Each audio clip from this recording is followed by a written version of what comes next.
तो आज का लेक्चर अपन इतना छोटा ही रख रहे हैं क्योंकि इसके बाद होमवर्क बहुत सारा हो जाता है। जितने एफिशिएंट तरीके से हम पढ़ते हैं तो अपन ने क्या किया ना, सारे फंडामेंटल लॉ के कवर कर लिए हैं। तो आप एक तो ये सब सवाल अटेम्प्ट कर लीजिएगा और कोई डाउट साइंस सवाल में तो मुझे लिखिएगा, तो मैं अगले लेक्चर में उनका रिकॉर्डिंग डाल दूँगा। फिर भी एक और एग्जाम्पल मैं ले लेता हूँ। ये देखा जाए तो HCV का ही सवाल है। HCV का क्वेश्चन नंबर 63 है EMI के चैप्टर का, ठीक है, क्योंकि ये बहुत ज़्यादा प्रॉब्लम बेस्ड चैप्टर है। अब तक आई एम अज्यूमिंग आप लोगों ने EMI की शीट MEC की शीट काफ़ी हद तक ख़त्म कर ली होगी, राइट। तो उसके भी मैं इरोडोव के सवाल जो है वो देना चाह रहा था, राइट। तो MEC की शीट से भी सवाल ख़त्म करने के बाद उसके इरोडोव के सवाल भी होमवर्क में करने लायक है। तो आज मैं आपको इरोडोव के भी सवाल MEC के बता देता हूँ, राइट। और आप वो अटेम्प्ट कर लीजिए, अगली क्लास में हम लोग उसमें से भी कुछ सवाल ले लेंगे। लेट्स से ये एक बार देख लीजिएगा सवाल में, एक मिनट इरोडोव के सवाल ढूंढ लूँ MEC के। Irodov chapter 3 electrodynamics.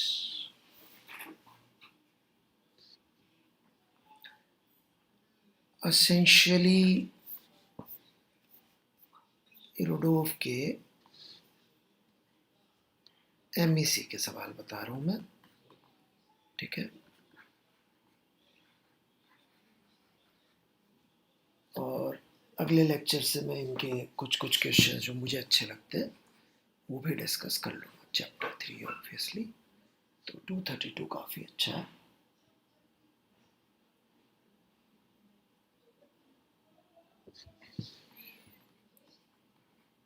और 242 से तो यूँ समझ लीजिए करीब करीब 266 तक सारे ही सवाल हैं, सिवाय एक्सेप्ट में एक तो ये है बस 249 थोड़ा सा रैंडम सी बात कर रहा है, एक ही है, ओके। तो आप लोग ये सवाल करना शुरू करिए और मैं इनके सॉल्यूशंस जो है ये अच्छे अच्छे सवालों के सॉल्यूशंस पोस्ट कर दूंगा। खासकर आप यदि बोलेंगे कि सर ये वाला करिए तो मैं ज़रूर से करूँगा।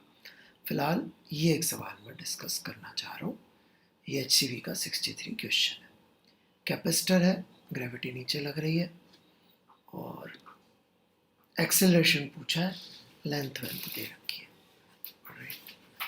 मैं एग्जैक्ट निकाल लूँ, नहीं तो आप लोग बोलेंगे कि सर सवाल में तो ये दे रखा है, आप तो कुछ और ही पूछ रहे हो। हाँ जी, यही है जी, फ्रीली स्लाइड कर सकता है, मैग्नेटिक फील्ड भी ऑब्वियसली भी।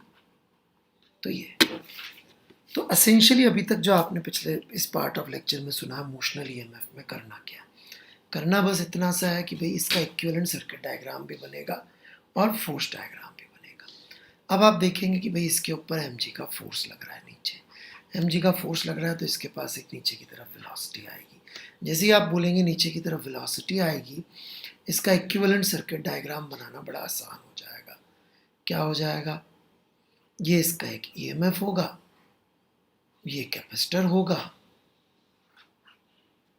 this is what you have. There will be some current like this, there would be some charge plus minus. So equation would be E minus Q by C is equals to 0. यही हो जाएगी, differentiate कर देंगे तो DE by dt is equal to I by C आ जाएगा। यदि करना है तो मतलब करंट निकाला जा सकता है, मुद्दा ये। अब यहाँ वापस आ जाते हैं, ये करंट इधर फ्लो हो रहा है, तो इस मैग्नेटिक फील्ड की वजह से इस वायर पे आप देख सकते हैं फोर्स ऊपर को आ रहा होगा, कितना आ रहा होगा, BIL आ रहा होगा। तो अपनी इक्वेशन न्यूटन सेकंड लॉ की क्या बनेगी, एक सर्किट की इक्वेशन, एक न्यूटन की equation, mg minus BIL is equal to m dv by dt, Newton second law, f is equal to m है। अब इधर इंटीग्रेट करना ज़्यादा आसान पड़ेगा, क्यू बाय सी चाहिए, इसकी ज़रूरत ही नहीं पड़ रही है हमको करंट की। करंट पुट करना, करंट भी पुट कर सकते हैं, बट हमको ई एज अ फंक्शन निकाल के कुछ मिलना नहीं है, तो इसको इंटीग्रेट कर देते हैं अपन से इसमें, राइट। या फिर यहाँ पर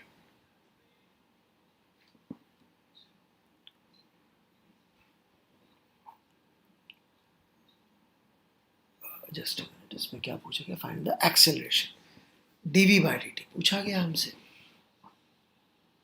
राइट। अब ये ईएमएफ कितना होता है ये भी हमको पता है, कितना आएगा ईएमएफ, ईएमएफ आता है BVL, right.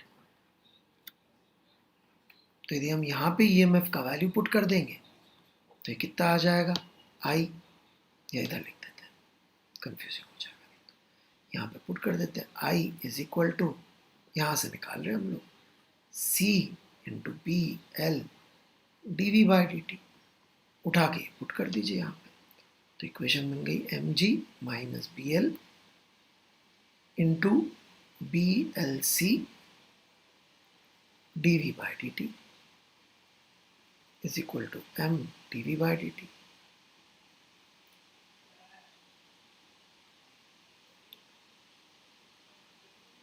So m g is equal to m plus b square L square c dV by dt, ये एक्सेलरेशन आ गया जिसकी वैल्यू ये आ रही। तो मुद्दा ये है कि बेसिकली अपन ने कुछ नया नहीं किया है, जो पिछले सवाल में किया था वही किया। वहाँ पे सर्किट बैटरी और रेजिस्टेंस का था, बैटरी और कैपेसिटर का, आगे कुछ और भी आ सकता है, तो वो इतनी लफड़े वाली चीज़ नहीं है। एफबीडी बनाने का, सर्किट डायग्राम बनाने का, सर्किट की इक्वेशन लिखने का, न्यूटन की इक्वेशन लिखने का, दोनों को मिक्स कर देने का, लिख कर दिया आंसर। ये मतलब सोचिए, मैंने आपको होमवर्क जो दिया है आज वो ये है, HCB के ये क्वेश्चंस, ये तो कह रहे हैं का आप शुरू कर दीजिए, मैं इसमें 2-2, 4-4, 5-5 सवाल लेते जाऊंगा, जैसे 232 ले लूँगा, फिर अगला ले लूँगा, ऐसे लेते जाऊँगा, ओके। मैं 44 तक का होमवर्क दिया हूँ और 63 मैंने आपको एज एन एग्जाम्पल करा दिया। एक्चुअली आप करने में तो 50 तक भी कर सकते हैं, बट उसमें क्या थोड़ा सा आपकी प्रैक्टिस हो जाए इसलिए मैंने छोड़ दिया, ठीक है जी।